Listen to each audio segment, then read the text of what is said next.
Hi there. Perhaps it is no mere accident of history that Remembrance Day falls within the latter days of autumn.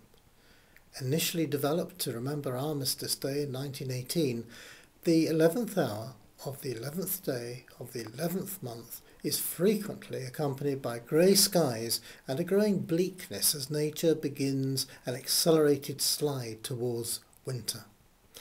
But that doesn't tell the whole story. Autumn has always had a special appeal to me. Perhaps it is part of an Englishman's inheritance to imbibe with his mother's milk the words of the poet John Keats, with which he described autumn.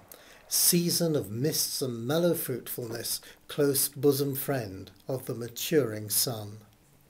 Where I live there is an old mill pond that combines within a comparatively small area a variety of habitats that favour a wide range of flora and fauna. The expanse of water provides refuge for seagulls, terns, cormorants and wildfowl under a varied skyscape. Nature takes the lead by making autumn itself the most reflective of seasons.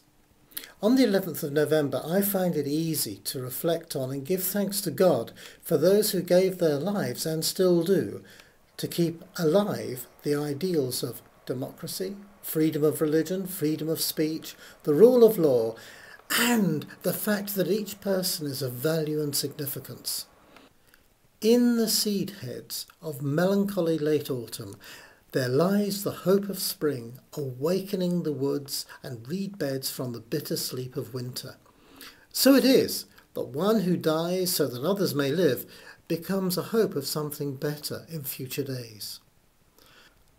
As an act of remembrance of those who died so that you and I might live in peace, come with me in a stroll by the water through reed beds and woods rich in fungi and berries, whilst keeping an eye open for the fragile delicacy of seed heads and the determination of a dandelion to keep blooming in spite of summer's passing.